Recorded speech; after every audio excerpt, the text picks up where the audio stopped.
Hi there, this is Dave Marcus, your Saskatchewan provincial broker, and this is Contracts 101, how to write a seller MLS brokerage contract. Here is the contract when you go to list property. This is your residential contract. We're just going to go through it here today. So parties to the contract, we've got Steve and Sally Seller, their address, and where, of course, eXp Realty, your brokerage is in here, as well as your office address. Keep in mind here, this address at the top, this is the address of the clients, does not necessarily have to be the same as the property address, but this is the address where Steve and Sally live. Next, part one of the contract here, we've got the term of the contract, the day that it starts. I've got it starting today, January 14th. I've got it running until December 31st. These contracts can be run anywhere from 1 day up to 364 days. Now, don't get caught thinking that that means 1 year less a day, just because if there is a leap day, it ends up being 1 year less 2 days every 4 years.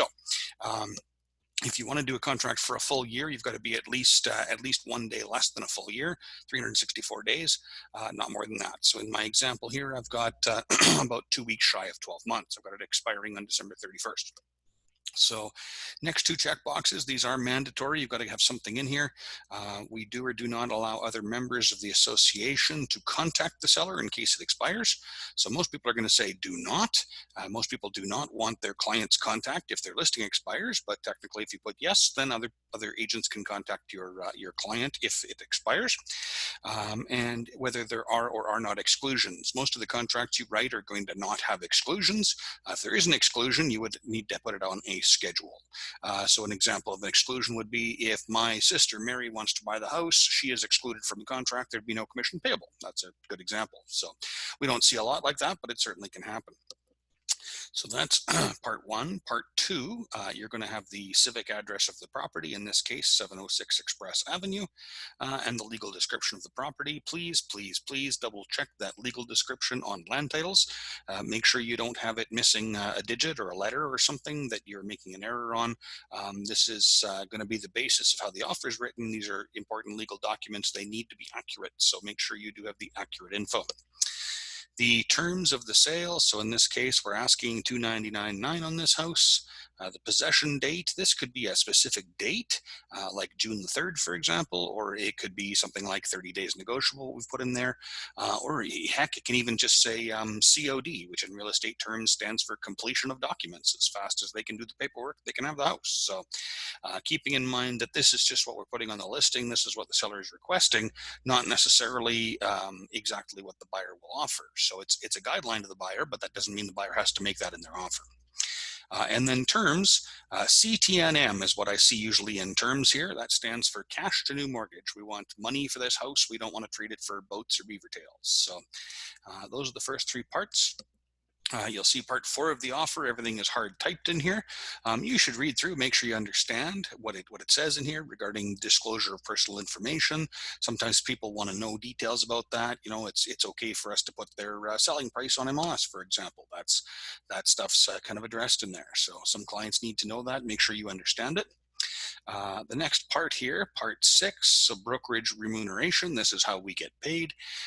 So we've got the gross commission. In this case, I've got it as 6% on the first 100,000, 4% on the balance.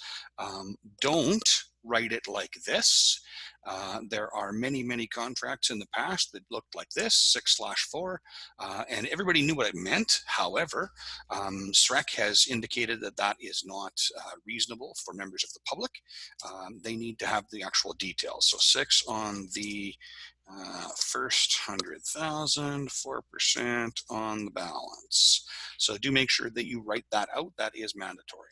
Of course, this contract might also say might just be 6%. It might not have the rest of this in here. So whatever it is, you're going to set that commission wherever you want to set it.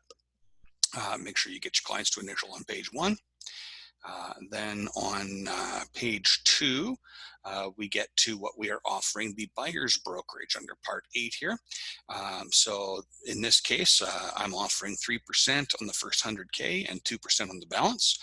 Now you'll notice that that is half of what I had up here. I had 6 and 4 on the total commission, 3 and 2 on the balance of commission. Traditionally, we see a 50-50 split between buyers and sellers commission. However, that's not the rule. It's not hard and fast. You could have, for example, 3% here. If you wanted to. It doesn't have to be exactly half. So you could be charging 6 and 4 on the total, and you could be paying 3 to the buyer's agent. Keep in mind that there is no actual line where you put what goes to the on the seller's side. There's the first line is the total commission. The second line is what's being offered to the buyer's brokerage commission. So the remainder, the difference between the two, is what the listing brokerage commission is receiving. But don't make the mistake of thinking that this first number is the just the selling side and the second number is just the buying side. That's not the case. The first number is the total commission, both sides. So again, we've got the buyer's brokerage commission there. Then under Part 9, these checkboxes are important. Don't miss these. First one says we're giving authority to advertise the property to other brokerages. Generally, you want to do that because they're going to want to put it on MLS and put it on their website. So you certainly want to allow them to do that. Secondly, does or does not allow a for sale sign. And thirdly, does or does not allow a sold sign.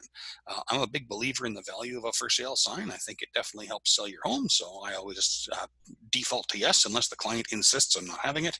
And the same thing with this.